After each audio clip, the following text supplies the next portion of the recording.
Bonjour à tous, je suis Karim Sabak, Technical Account Manager chez AWS et aujourd'hui nous allons vous présenter comment Canal+ a migré son workflow de transcodage vidéo sur AWS et tout en exploitant la fiabilité du cloud et ce malgré les exigences complexes et un calendrier serré. Aujourd'hui je suis ravi d'être accompagné de Kevin, Tech Lead chez Canal+, et mon collègue Lionel, Solution Architect chez AWS et nous allons vous présenter différentes étapes concernant cette migration. Parmi les challenges auxquels les entreprises font face concernant leur infrastructure, l'archivage, les formats de vidéo 4K et 8K, ainsi que les archives vidéo vieilles de plusieurs décennies, continuent à croître, à être coûteuses et susceptibles de provoquer des pertes de données.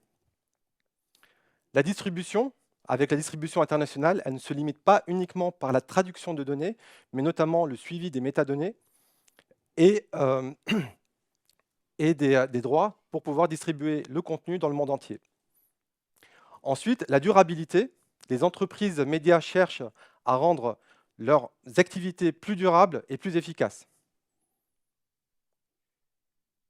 Si ces challenges vous parlent et vous vous demandez par où commencer, l'initiative Vision 2030 de Movie Labs, accessible gratuitement depuis Internet, définit une vision sur 10 ans concernant l'adoption des nouvelles technologies afin de faciliter la création de la production, de la post-production, ainsi que les effets visuels. Alors, cette initiative, elle est adoptée par plusieurs entreprises partenaires et elle est désormais considérée comme l'étoile polaire pour avoir orienté les solutions et technologies médias vers un objectif commun. Alors, le document évoque plusieurs bonnes pratiques, notamment la simplification de la distribution, le rapprochement des médias aux applications et ainsi que la création de contenu dans le cloud sans avoir à la déplacer. Alors, au fur et à mesure qu'un contenu passe la chaîne d'approvisionnement, elle est soumise à plusieurs étapes, notamment la première qui est l'ingestion. C'est un processus qui consiste à récupérer un contenu depuis la source. Ça peut être à travers les services tels que Amazon Transfer Family SFTP ou une solution partenaire telle que Aspera. Ensuite, ce contenu est soumis à un nombre d'examens de contrôle qualité. Une fois le contenu validé, il est transcodé et ainsi pouvoir traiter ces fichiers vidéo pour pouvoir les stocker à travers un service Amazon S3, les rendre disponibles à l'édition et à la collaboration, notamment avec des solutions telles que Adobe Premiere, et ensuite, à travers des Media Asset Management, des solutions qui permettent de faciliter l'accès, la récupération et la gestion de ces contenus dans le cloud. Alors, AWS Media et Divertissement, c'est une initiative AWS qui propose plusieurs services AWS, notamment des solutions partenaires, conçues spécialement pour les producteurs, les diffuseurs et les distributeurs. Avec un portefeuille de services médias conçus pour les secteurs de médias, AWS facilite notamment la distribution de contenu ainsi que sa création, et cela à travers des domaines différents, qu'on pourra les lister ici. Alors, des solutions telles que la production de contenu, confrontées à des demandes sans précédent de nouveaux contenus par le public, ainsi que l'adoption croissante de la production à distance, les studios, aujourd'hui, fournissent des postes de travail aux artistes à distance. Elle permet aussi de fournir et de configurer des flux éditoriaux, et notamment des plateformes de collaboration. Deuxièmement, le Media Supply Chain et Archive. Donc, grâce aux services AWS et des solutions partenaires, vous pouvez créer vos chaînes d'approvisionnement de bout en bout à travers ces services. Avec des solutions de podcast, vous pouvez économiser le temps et d'effort dans l'ensemble de la chaîne d'approvisionnement. Le direct-to-consumer et streaming vous permet de diffuser, de monétiser vos contenus, que ce soit en direct ou bien à la demande. Et enfin, le data science et analytique pour les médias, qui vous permet de créer de nouvelles façons de mesurer et de visualiser les compétitions au niveau international et aussi de pouvoir dédiées, des expériences d'audience dynamiques. Alors, AWS fournit 8 services dédiés pour le média, ainsi que des kits de déploiement et du matériel. Alors, parmi d'entre elles que j'ai listées, c'est AWS Media Connect. Donc, c'est un service qui permet le transport de haute qualité des flux en direct. AWS Media Live, qui vous permet de transcoder vos vidéos en direct et de les diffuser sur n'importe quel appareil. AWS Media Tailor, qui permet l'insertion de publicité. Et enfin, avec AWS Elemental Media Convert, pour pouvoir traiter vos vidéos, les préparer, que ce soit pour la diffusion ou bien l'archivage. Donc ce service sera détaillé par mon collègue Lionel. Allô, allô? Oui, on m'entend.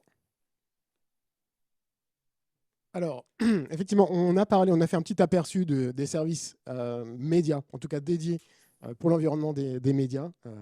Merci Karim pour ça. On va se focus aujourd'hui sur la partie Media Convert. C'est vraiment l'objet de la session. On va parler d'encodage vidéo, de transcodage vidéo et comment on va faire de l'encodage vidéo sur AWS. Vous allez voir qu'il n'y a pas que Media Convert. Mais Media Convert est une de ces briques, une des options qu'on propose aujourd'hui pour faire de l'encodage vidéo. Et on a évidemment un certain nombre d'avantages. L'un d'entre eux est la possibilité de traiter de façon vraiment rapide le contenu. On va le voir un petit peu plus en détail en termes de qualité, les options qui nous sont proposées par Media Convert. C'est un service qui est un service managé, donc accessible sous forme d'API, extrêmement facile à intégrer avec vos propres outils et dans vos propres workflows, et qui a une tarification un petit peu comme l'ensemble, on va dire, des services AWS, qui va être à la demande. Donc vous consommez, vous payez, vous ne consommez pas, vous ne payez pas. Pourquoi est-ce qu'on a ce service manager aujourd'hui? C'est que l'objectif pour vous, c'est finalement pas tant se focaliser sur la technologie, sur les composants, c'est plutôt de se dire, c'est quoi mon business? Comment je peux accélérer mon business? Comment je peux me concentrer sur ce qui va vraiment apporter de la valeur pour moi? Et finalement, enlever cette part de complexité en se reposant sur ce type de service. Alors, 3 gros bénéfices qu'on va mettre en avant aujourd'hui. C'est le traitement accéléré grâce à une fonctionnalité de Media Convert qui va nous permettre vraiment d'aller extrêmement rapidement. On va multiplier par jusqu'à 25 fois la vitesse d'encodage d'un même contenu. On en parlera plus en détail un petit peu plus loin. Un autre gros avantage, c'est que vous allez pouvoir vous reposer sur un niveau de qualité qui est vraiment le standard de qualité parmi les plus élevés en termes de qualité de contenu. Pourquoi? Parce qu'on a implémenté notre propre version des différents codecs qui sont les plus répandus. Aujourd'hui, on parle de H264, H265, AV1. Ça fait partie des quelques codecs qu'on mentionne ici. Évidemment, il y en a bien d'autres.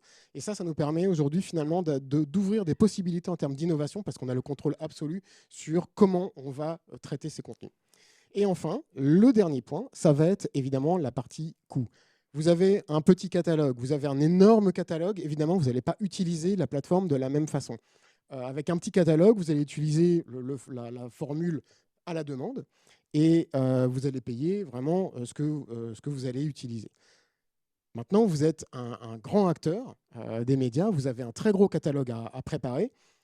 Si vous restez sur ce modèle de coût, ça risque d'être coûteux. Mais parce que vous avez un gros catalogue et que vous savez que vous allez avoir à traiter beaucoup de contenu, vous allez pouvoir vous engager et en échange de cet engagement avec AWS, vous allez pouvoir obtenir des réductions vraiment significatives sur le coût parce que vous savez que vous allez l'utiliser pendant les 6, 12, 18, 24 prochains mois.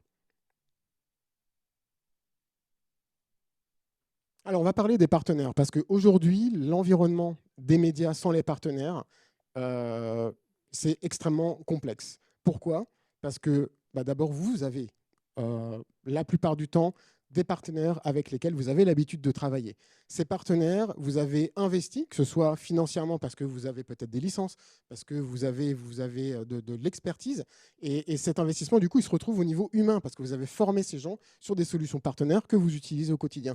Donc, ce n'est pas parce que vous allez venir dans le cloud, déployer vos applications, que vous devez absolument tout révolutionner. On ne va pas réinventer la roue et on va aussi pouvoir se reposer sur ses partenaires. Un petit aperçu ici de la communauté partenaire média AWS. Donc là, ici, c'est vraiment qu'un échantillon. Il y a plus de 500 partenaires médias qui travaillent avec nous. Et je suis quasiment sûr que la plupart de ces partenaires que vous voyez ici, vous travaillez avec eux. Et encore une fois, vraiment l'objectif, c'est de capitaliser, de ne pas réinventer la roue et de vraiment se focus sur ce que vous savez faire et pas recommencer à zéro. Si on regarde, alors aujourd'hui, la session, c'est encodage vidéo, transcodage vidéo. On va parler donc de Media Supply Chain. Un petit focus aujourd'hui sur les partenaires présents dans la Media Supply Chain. Vous allez retrouver des grands noms avec lesquels vous travaillez certainement. L'un d'entre eux, qu'on voit ici particulièrement, on va en parler un petit peu plus tard, Dolby avec leur plateforme iBrick qui va nous permettre justement d'aller chercher des encodages très haute qualité avec des codecs vraiment très spécifiques. Et ça, Kevin nous en parlera un petit peu plus en détail après. Alors, comment est-ce qu'on va choisir une solution de transcodage? On a parlé, il y a quelques minutes, de Media Convert. Effectivement, c'est une des options. Vous avez certainement déjà remarqué sur AWS, que ce soit dans les médias ou n'importe quelle autre discipline, disons, il n'y a jamais une seule option. Ça n'existe pas. Vous avez toujours plusieurs options pour déployer vos applications. Vous allez pouvoir faire du service manager, mais des fois, ça ne répond pas forcément à vos demandes et vous allez chercher d'autres solutions. Pourquoi vous avez besoin d'autres solutions?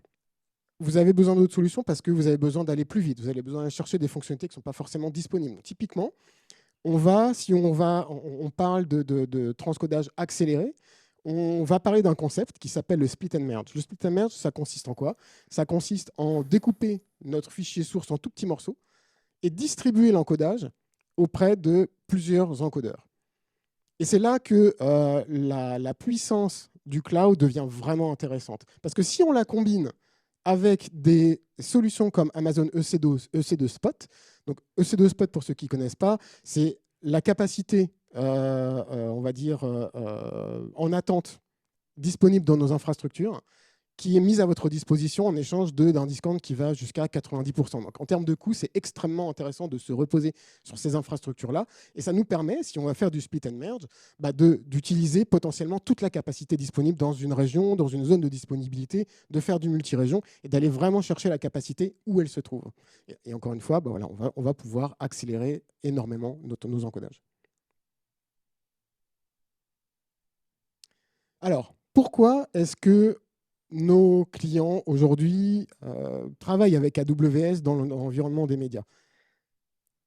On pense qu'aujourd'hui, c'est vraiment l'expérience qui fait qu'on a de plus en plus de clients qui nous font confiance et qui viennent sur AWS.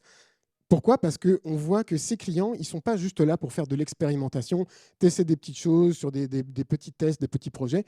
Ils travaillent vraiment à l'échelle et en production.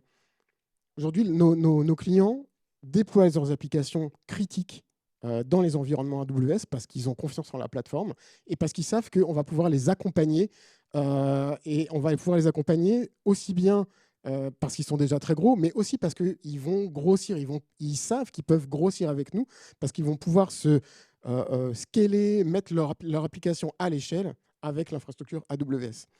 Et aussi parce qu'on a la possibilité, on parle de médias aujourd'hui, mais bien sûr, vous allez pouvoir déployer vos applications de bout en bout. Ça veut dire que vous allez pouvoir déployer vos applications avec les bases de données, avec le stockage, avec le process. Tout va pouvoir être couvert par les services AWS. Et parce qu'on travaille aussi main dans la main avec vous. On a un mécanisme chez AWS qui, je ne vais pas donner le nom parce que c'est pas secret, mais voilà, on va pas rentrer dans le détail. Mais l'idée, c'est de dire que les fonctionnalités aujourd'hui qu'on sort et qu'on met à votre disposition, la plupart du temps, c'est vous qui nous les avez demandées. On ne s'est pas dit, tiens, on va sortir une fonctionnalité parce qu'on pense qu'elle est bien. En fait, c'est vous. On discute avec vous au quotidien parce qu'on est en contact avec vous et vous nous faites des retours et c'est super bien. On a besoin de tous ces retours. Et ces retours nous permettent de comprendre que vous avez besoin de telle fonctionnalité, de tel service, de tel modèle de facturation. Et tout ça, ça rentre dans un mécanisme chez nous qui nous permettent de sortir les fonctionnalités qui sont clairement celles que vous avez demandées et celles que vous attendez. Et voilà, ça fait partie aujourd'hui des raisons pour lesquelles nos clients viennent sur AWS.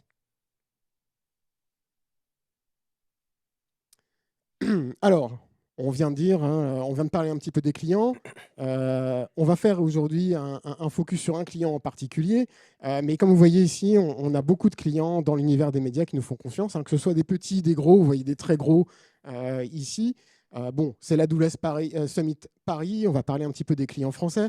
On a ici sur cette slide au moins 3 clients français. On a ici, on a TF1 qui est ici. On a nos amis d'Eurosport dans le fond de la salle là. Et bien sûr, on a, où est-ce qu'il est, Toc, je ne le vois plus. On a notre voilà, Canal+, avec la grande représentation Canal+, ici. Et c'est vraiment l'objet de cette session. Kevin va vous raconter comment Canal+ a déployé sa nouvelle plateforme d'encodage sur AWS. Et... Merci Lionel. C'est vrai qu'on va pouvoir illustrer pas mal des principes qui ont été évoqués avec notre cas concret, donc c'est plutôt intéressant. Avant de rentrer dans le vif du sujet, je voudrais revenir sur quelques chiffres pour que tout le monde se représente bien ce en quoi ça consiste, la mise au format, l'encodage des médias chez Canal+. Parce qu'on pense souvent à Canal+, la chaîne et ses déclinaisons, mais en fait, notre périmètre, ça concerne plus de 150 chaînes qui vont être diffusées sur nos plateformes en replay. Ça représente un total de grosso modo 200-300 000 contenus qui sont disponibles en vidéo à la demande, gratuite ou payante, à l'acte ou par abonnement.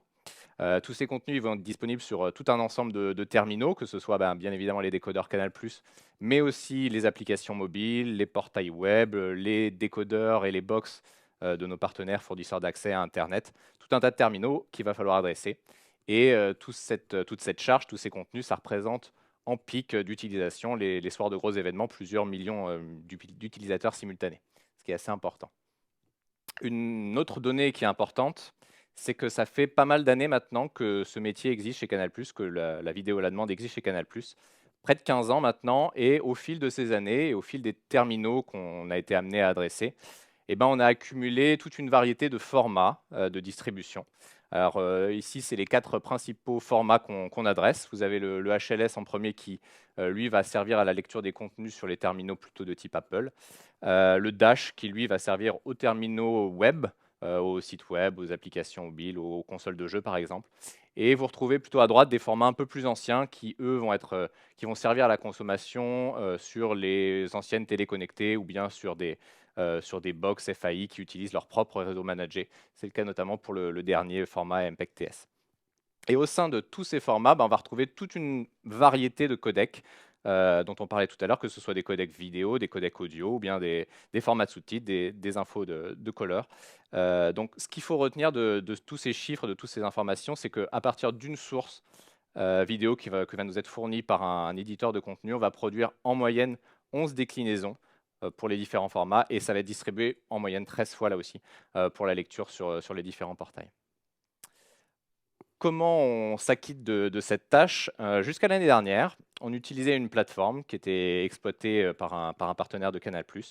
Une plateforme qui était performante, certes, mais résolument orientée vers l'on-prem. Donc avec elle, on était quand même capable de traiter plus de 160 chaînes en replay. Ça représente environ 1200 contenus traités par jour, ce qui est assez important. Pour ça, on a une ferme d'encodage dédiée on-prem avec 32 encodeurs qui vont tourner en parallèle, non-stop, quelle que soit la charge. Pour gérer notre stock, là aussi, on a une archive on-prem qui existe, qui est constituée d'un stockage NAS de 450 Tera. Assez important, mais pas suffisant pour tout conserver. Donc on se rend compte qu'on est en train d'atteindre les limites de notre plateforme en termes de capacité et en termes d'élasticité. On a du mal à absorber les pics de charge quand ils se produisent, puisque malheureusement, les éditeurs ne nous livrent pas des contenus d'une façon lisse dans le temps, mais par pic. Et il nous devient difficile de lancer de nouveaux formats, d'élaborer de nouveaux formats sur de nouveaux codecs.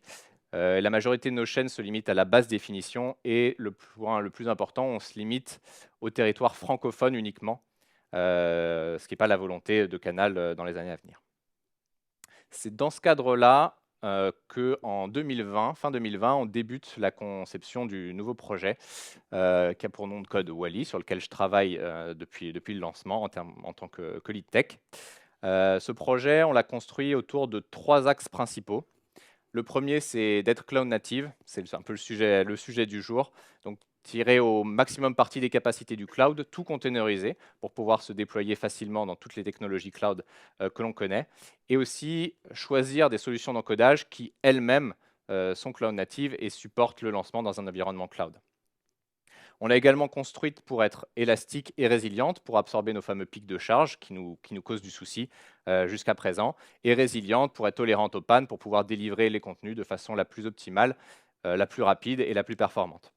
Enfin, on l'a voulu global, comme je disais, plus limité au territoire francophone, mais être capable d'adresser l'ensemble des territoires de Canal+ et de ses filiales, avec ce que ça implique en termes de gestion de codec, en termes de format de langue à supporter, de jeux de caractères, etc., etc.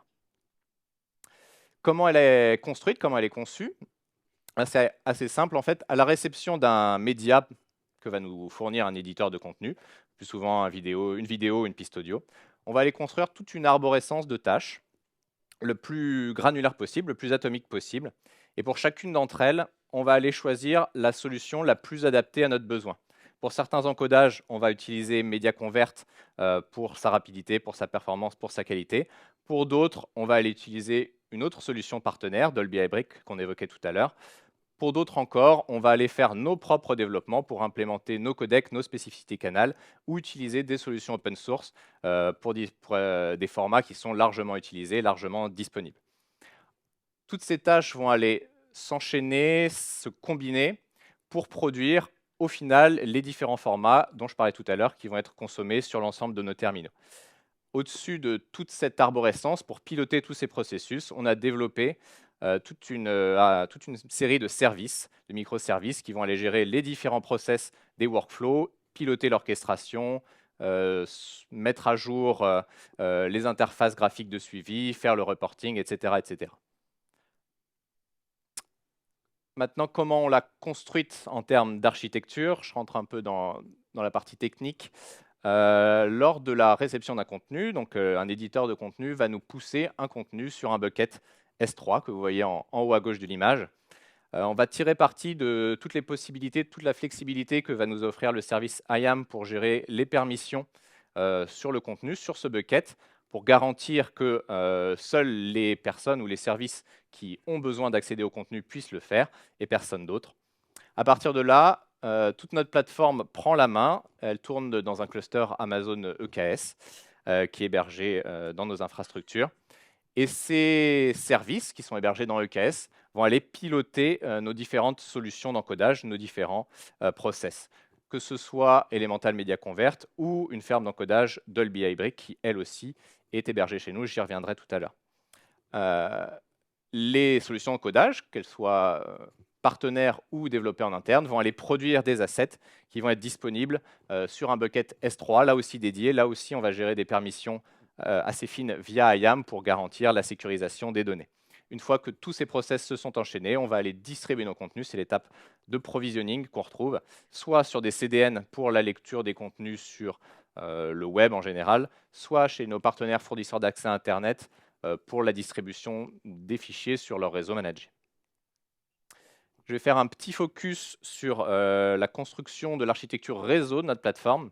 On retrouve au cœur du système, dans un compte AWS dédié, notre VPC avec notre infrastructure, notre cluster EKS qui tourne et qui accède à toutes les ressources nécessaires via des endpoints sécurisés privés, que ce soit S3, MediaConvert, pour garantir la sécurisation des données. Toute l'interconnexion qui va se faire soit avec l'extérieur, soit avec le réseau canal, va passer par l'intermédiaire d'un autre VPC dans un compte dédié qui constitue uniquement la stack réseau de Canal+. Et donc, par l'intermédiaire d'une transit gateway, on va aller router le trafic soit vers l'extérieur, soit vers l'on-prem en fonction du besoin. Et pour tout ce qui est on-prem, on s'appuie aussi sur le service AWS Direct Connect pour avoir un lien performant entre notre infrastructure cloud et notre infrastructure on-prem. Les liens vont permettre, par exemple, d'atteindre les réseaux managés de nos partenaires ou encore d'aller adresser des processus sur des encodeurs qui peuvent tourner on-prem. On retrouve complètement à gauche de cette infrastructure et complètement isolée un VPC dédié à notre partenaire fournisseur de solutions d'encodage Dolby Hybrid. La spécificité de ce compte et de cette infrastructure, c'est qu'elle avait besoin de communiquer avec Internet pour des problématiques d'orchestration, de gestion. Et on voulait absolument garantir l'imperméabilité de nos infrastructures canal vis-à-vis de ces processus-là. Donc, on allait complètement isoler le VPC dans lequel vont tourner nos encodeurs du reste de notre infrastructure pour garantir là aussi la sécurité des données, avec des permissions qui nous permettent d'accéder aux fichiers et uniquement aux fichiers nécessaires. Un autre point sur lequel je veux faire un focus, puisque c'est assez important et ça nous rappelle les principes qu'on évoquait tout à l'heure, c'est la modification qu'on a pu faire sur notre infrastructure de livraison pour avoir les médias au plus proche de nos process, ou les process au plus proche de nos médias. Avant Wally, on utilisait plusieurs solutions de transfert de fichiers, Aspera, SmartJog ou un serveur FTP hébergé dans nos infrastructures, qui allait déposer les fichiers sur un serveur NAS on-prem, un serveur de réception. À partir de là, tout un tas de process allaient soit déclencher des fonctionnalités d'archivage sur un autre stockage on-prem, soit utiliser le lien Direct Connect qui existait pour aller uploader les fichiers sur S3 pour enfin démarrer les traitements d'encodage. Donc, cette infrastructure n'était pas optimale, sujette à la panne, limitée en termes de capacité. On a effectué tout un travail de migration pour utiliser soit les services proposés directement par AWS, soit Transfer Family pour proposer une interface FTP, soit une fonctionnalité d'upload direct, puisque la majorité de nos partenaires s'implémentent dans le cloud, elle aussi, soit là aussi profiter des partenariats qu'a AWS avec des solutions, et notamment la solution Aspera, qui dispose elle-même d'un connecteur cloud qui va nous permettre d'uploader les fichiers directement sur S3. Une fois que les fichiers sont là, on va aller gérer différentes politiques d'archivage. Une politique standard pour la majorité de nos contenus, puisque en moyenne, la durée de vie d'un contenu en replay, c'est une 30aine de jours. Donc, on n'a pas spécialement de gain à appliquer des politiques fines à ce niveau-là. Par contre, pour tous les contenus qu'on va archiver plus longtemps, eh bien, on va utiliser les capacités d'intelligent sharing d'S3 qui vont nous permettre d'avoir le coût optimal par rapport à l'utilisation du média et par rapport au compromis qu'on est capable de faire. Ça, c'est pour la partie technique. Maintenant, en début d'année dernière, on va avoir deux événements qui vont se chevaucher et qui vont un peu précipiter les choses. La première, c'est l'échéance du contrat de partenariat qu'on avait avec la société qui exploitait notre ancienne plateforme. Et la deuxième, c'est la signature d'un partenariat entre Canal+ et Apple TV pour le lancement de leur catalogue de contenu au sein de MyCanal. Le catalogue Apple TV+, ça représente 2300 contenus, donc c'est pas énorme, mais 99% de ces contenus sont en Dolby Vision, Dolby Atmos, je vais y revenir tout de suite. Et les chances qu'on avait pour lancer ce catalogue de contenu, c'était plus ou moins 4 mois. Pour bien se rendre compte de ce que ça représente un traitement Dolby Vision par rapport à un traitement HD standard, c'est un petit graphe que j'ai fait par rapport aux statistiques de la plateforme pour 1 heure de contenu en entrée. On voit déjà qu'au niveau de la taille des sources, des fichiers qu'on va recevoir, l'échelle est assez importante puisqu'on passe d'une source d'une 50aine de gigas à plus de 700 pour un master, pour une mezzanine Dolby Vision. En termes de compute, on explose littéralement les chiffres puisque on le voit à peine, mais on passe de 150 heures de vCPU, donc un vCPU, pour le traitement d'un contenu HD, à près de plus de 7000 pour un contenu Dolby Vision. Il faut avoir en tête, quand on voit cette statistique, que pour là où on faisait 11 déclinaisons d'un fichier pour un contenu HD, pour le Dolby Vision, on en fait pratiquement 40 pour adresser tous les formats, tous les terminaux. Donc, la capacité de compute grandit très fortement, exponentiellement à ce niveau-là. Sur la distribution du contenu, là aussi, la capacité et l'impact est très important. Donc, on n'avait plus le choix. Il fallait, à marche forcée ou pas, lancer notre migration sur notre nouvelle plateforme, profiter des capacités du cloud pour pouvoir traiter ce pic de charge. Et c'est ce qu'on a fait à partir de février-mars 2023, où on a commencé à ingérer les contenus et à diffuser les contenus Apple TV+, en parallèle de nos tests. Puis, dès le mois d'après, à partir d'avril, basculer les chaînes de traitement qui étaient diffusées sur l'ancienne plateforme sur notre nouvelle plateforme Wally. Toute cette bascule s'est étalée donc de mars à juillet 2023, où on a atteint un pic d'utilisation, et donc on s'est stabilisé en termes d'utilisation. On est passé en 4 mois de 6000 traitements mensuels à environ 45 000. Donc la période des 4 premiers mois a été vraiment une période charnière sur notre projet. Je vais laisser Karim reprendre la main pour nous expliquer son rôle et le rôle de son programme à ce niveau-là. Alors, à un moment ou à un autre, vous êtes confronté par un événement important ou bien une migration critique. Et chaque interruption de service peut avoir un impact sur l'image de l'entreprise et peut être extrêmement coûteux.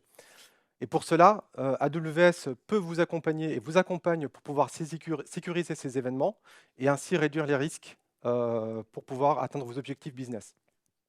Alors, tout ça, c'est grâce au programme AWS Countdown. Donc, c'est un service qui est inclus à l'offre Enterprise Support sans coût additionnel et il vous permet de pouvoir réduire vos risques, sécuriser vos événements et ainsi l'atteinte de vos objectifs. Alors, l'AWS Countdown permet de sécuriser des événements, on l'a dit, et tels que des événements de diffusion en direct, que ce soit pour la diffusion des événements sportifs, des concerts, notamment sécuriser un lancement de nouveaux produits. Donc déjà, Kevin en a parlé pour le lancement du catalogue Apple TV, et aussi pour la maintenance technologique. Si vous avez une maintenance critique de votre base de données ou autre service, nous sommes là pour vous accompagner, pour réduire les risques et réduire le temps d'interruption de service. Alors, l'AWS Countdown est un processus, est un programme par étapes. Donc déjà, nous commençons par la phase d'initiation pour comprendre le besoin, les objectifs business que veut atteindre nos clients. Une fois que vous avez compris et étudié cela, donc ceci se traduit par une planification. Donc cette planification, généralement, elle prend entre 6 et 8 semaines. Donc nos clients doivent nous engager avant 6 semaines et 8 semaines de l'événement pour pouvoir planifier. Donc cette planification, il y a une série d'activités qu'on peut établir avec vous, donc notamment des revues d'infrastructures, activer des well-architected reviews. Pour le cadre de la migration de la plateforme Wally ainsi que le lancement du catalogue Apple TV, nous avons vérifié notre capacité. Comme vous l'avez vu, il y a un certain nombre d'instances qui étaient sollicitées en même temps pendant une durée très limitée. Donc notre rôle est de pouvoir vérifier en interne que cette capacité, elle est là, et ainsi apporter des recommandations pour pouvoir assurer cette continuité, notamment la distribution sur différentes zones de disponibilité, pouvoir mixer entre certains types d'instances pour assurer la résilience. Et aussi notamment pouvoir adopter Amazon EC2 Spot. Pourquoi? Pour pouvoir réduire les coûts. Donc c'est ainsi notre rôle pour pouvoir atteindre vos objectifs au moindre coût. Et aussi, pour la migration du projet de la plateforme Wally, nous avons fait rencontrer l'équipe Canal+ avec la Service Team, donc qui sont responsables de développement de MediaConvert pour pouvoir apporter plus de soutien et de recommandations sur l'utilisation de services, sur la performance, sur la fiabilité. Et aussi, nous avons apporté des recommandations en matière de résilience et de sécurité. Nous savons tous, pendant des événements business, donc on est susceptible d'être attaqué. Donc nous sommes là pour apporter notre expertise, pour vous donner une série de recommandations à travers les services. Le jour J, nous sommes disponibles. Donc il y a un pont téléphonique auquel le client peut à tout moment se connecter pour nous remonter un incident. Et en parallèle, le support est là pour pouvoir monitorer les services concernés, pour voir le train s'il y a quelque chose qui ne va pas. Et donc là, on pourra intervenir. Et enfin, donc on fait une revue post-mortem pour faire le bilan de ce qui a fonctionné et ce qui n'est pas, ainsi pouvoir tirer des leçons pour les prochains événements. Donc je laisse la main pour faire le bilan. C'est vrai que c'est important dans les périodes charnières comme ça, pouvoir nous se focaliser sur la partie métier, la partie fonctionnelle qu'on est en train de développer et laisser toute la partie infrastructure dans les mains d'AWS. Donc si je dois faire le bilan de l'année écoulée, de ce que ça nous a permis de faire, cette bascule, déjà en termes de volumétrie de contenu, on a pu grossir de près de 15% le nombre de chaînes qui sont diffusées sur notre plateforme. On a fait également plus 15% sur le nombre de traitements, le nombre de workflows médias adressés par la plateforme, tout en gardant en tête qu'elle est lancée en plein run depuis juillet uniquement. On a très largement augmenter notre capacité d'archivage via S3, ce qui nous permet de nous affranchir de toutes ces problématiques de gestion, de roulement qu'on pouvait avoir à faire auparavant. On a également pu améliorer la qualité de notre service en passant plus de 30% des chaînes diffusées en haute définition. On a de fait augmenté le nombre de traitements, puisqu'on a encodé près de 4 millions d'heures. En une année, c'est plus 150% par rapport à l'année précédente. Et ça représente 1,5 pétabytes de données distribuées sur les différents CDN ou partenaires FAI. On a également pu, et on continue de le faire, démocratiser les formats à destination des sourds et malentendants, pour les sous-titres et les audio-descriptions sur nos contenus. On a pu intégrer du Dolby Vision, du Dolby Atmos à notre catalogue, ce qui n'était pas disponible avant. Et on a mis un pied, et c'est là aussi un point important, à l'international, puisque notre plateforme n'adresse plus uniquement des contenus à destination des territoires francophones, mais également à des filiales de Canal+, qui peuvent être à l'étranger et non francophones. Maintenant, qu'est-ce qu'on souhaite faire sur l'année à venir? Continuer à s'ouvrir à de nouveaux territoires via nos filiales, via la distribution de Canal+, à l'international, élargir notre périmètre, plus forcément se cantonner au workflow du canal à la demande, mais aussi pouvoir traiter les workflows médias de l'intégralité du groupe Canal+, tout en optimisant la qualité de nos encodages, tout en optimisant la distribution, parce qu'il y a un enjeu de coût et de capacité assez important. Ça passe par l'implémentation de nouveaux formats qui vont être plus performants, plus optimaux en termes de distribution. Et au final, le but, c'est évidemment d'améliorer la qualité de notre service.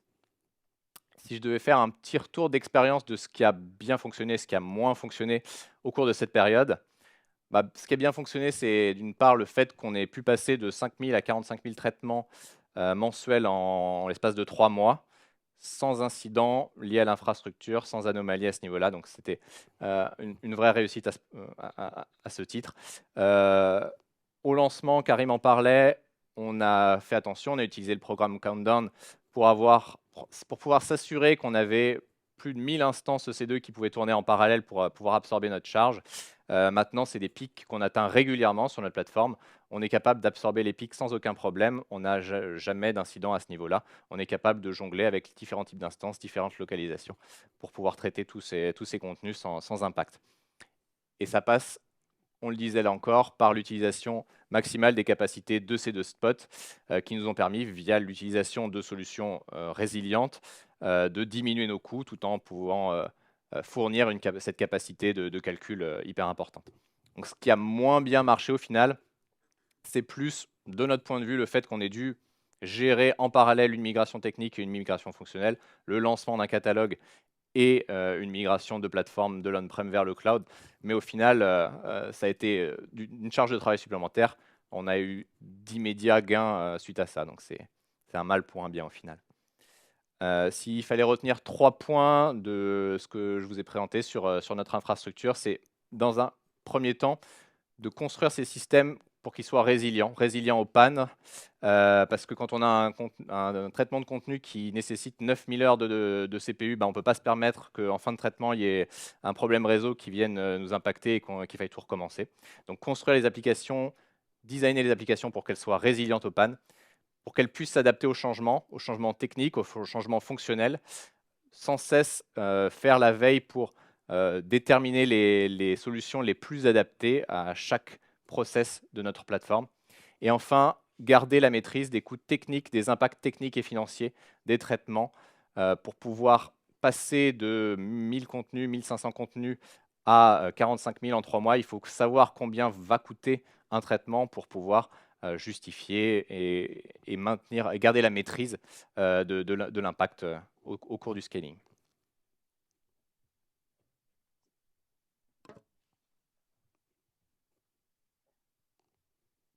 Alors, il est temps de conclure la session. J'espère que ça vous a plu. Mais avant ça, voilà, quelques informations qui sont vraiment importantes. Et qu'est-ce qu'on va retenir finalement dans ordre général. Vous l'avez vu, il y a plusieurs options pour faire de l'encodage vidéo. Je l'ai dit plusieurs fois, c'est valable pour tous les autres types d'applications, tous les autres types de workload. Donc, utilisez, choisissez, prenez le temps de choisir la solution qui est la plus adaptée, mixez vos solutions. C'est un moyen pour vous d'atteindre vraiment l'objectif parfait pour répondre à votre problématique. Le deuxième point à retenir, c'est maximiser, tu l'as dit Kevin, maximiser l'élasticité et la mise à l'échelle. Aujourd'hui, vous avez une palette d'outils qui est mise à votre disposition qui vous permet de le faire. Le Spot, c'est un outil juste magique pour bénéficier de capacités de traitement hyper importants à un prix hyper bas. Donc vraiment, c'est un outil super à utiliser. Utilisez-le dans la mesure du possible, bien sûr. Ce n'est pas forcément adapté à tous les cas d'usage, mais la plupart du temps, vous avez la possibilité de l'utiliser. Et le dernier point, vous avez vu avec le programme AWS Countdown qu'on ne vous laisse pas dans la nature. Vous n'êtes pas tout seul quand vous déployez vos applications. Et à un moment donné, quand vous avez une grosse pression parce que vous lancez un nouveau service, vous lancez un nouveau produit, vous avez une grosse migration ou une maintenance à faire, vous savez que vous avez les experts à tout niveau d'AWS qui sont là pour vous accompagner et qui feront en sorte que ça se passera le plus simplement et avec le plus fiablement possible. Alors maintenant, deux petits call to action. Le premier, si vous avez envie de découvrir MediaConvert, vous avez un workshop qui est disponible. Donc, c'est gratuit, vous pouvez le tester dans vos environnements. Et vous allez pouvoir vraiment découvrir toutes les capacités, les fonctionnalités, y compris la fonctionnalité de Split and Merge dont on a parlé tout à l'heure, qui est disponible dans le service. Et le deuxième, on en a parlé au tout début de la session avec Karim, et les best practices de Movie Labs et la vision Movie Labs quant à comment bien traiter un média aujourd'hui dans le cloud. Vous avez ici la littérature complète qui est disponible dans ce lien. Donc, je vous invite à la découvrir avec beaucoup d'informations super intéressantes et pertinentes. Et enfin, si vous pouvez nous donner, je vous ai parlé tout à l'heure, ça fait partie de notre culture et on aime recevoir vos retours. Dites-nous ce que vous avez perçu de cette session. Est-ce que dites-nous si ça vous a plu, ce qu'on a bien fait, ce qu'on a mal fait. Et l'idée, c'est qu'on soit meilleur la prochaine fois. Voilà. Donc, je vous remercie. Merci Kevin, merci Karim pour votre participation.